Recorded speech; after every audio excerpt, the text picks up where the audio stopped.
Hi ළමයි කොහොමද ඉතින් ඔයාලට ඔන්න අද සඳෝවෙත් බ්ලොග් එකට ඔයාලා ආදරයෙන් පිළිගන්නවා. ඉතින් එහෙනම් අපි වීඩියෝ එකට යමු ළමයි.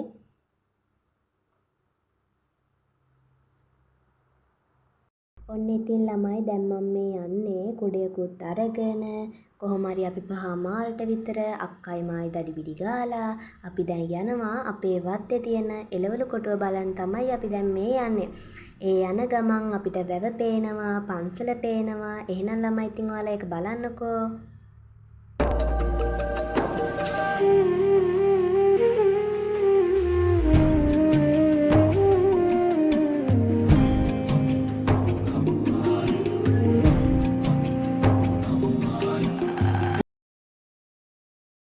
එහෙනම් ළමයි ඉතින් දැන් ඔයාලා දැක්කනේ අපේ පන්සල දැක්කා, වැව දැක්කා. දැන් මම ඔයාලට පෙන්නන්නම් අපේ එළවලු කොටුව කොහොමද කියලා. ඔන්න දැන් බලා ගන්නකෝ.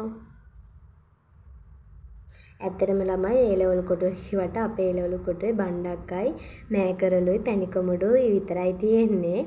මේ මුලින්ම මම පෙන්නන්නම් බණ්ඩක්ක කොහොමද කියලා. බලන්නකෝ එහෙනම්.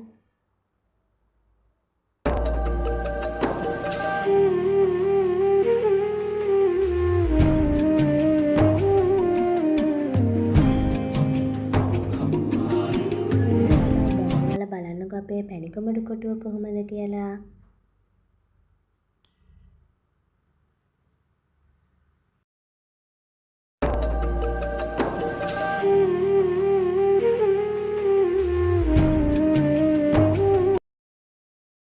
එහෙනම් ළමයි දැන් මම ඔයාලට පෙන්නන්නම් අපේ මෑකරල් කොහොමද කියලා. ඔන්න බලා ගන්නකො ළමයි. ඔය තියෙන අපේ මෑකරල් මේ ඇත්තටම ළමයි ඔය මෑකරල් මේ ඔහොම තියෙන්නේ චූටිවට. මේ අපි යනකොට අපේ අම්මයි තාත්තයි මෑකරල් කඩලා මේ විකුණන්න ඕන හින්දා මේ ඒ නිසා මම ටට්ටක් ගාලා ඔය ටික හරි වීඩියෝ කරගත්තේ. ඊට පස්සේ අවසානට කොහොමද ළමයි මේ කඩපු මෑකරල් මේවල මේ වීඩියෝ එකක් තියෙනවා. ඒකත් බලාගෙන යන්න කියලා මේ ඔයාලට මේ වීඩියෝ එක හොඳයිද නැද්ද කියලා කමෙන්ට් එකක් දාගෙන යන්න කියලා අදට සඳෝවෙත් බ්ලොග් එක අවසන් කරනවා. බයි බයි ළමයි එහෙනම් පරිස්සමට ඉන්න.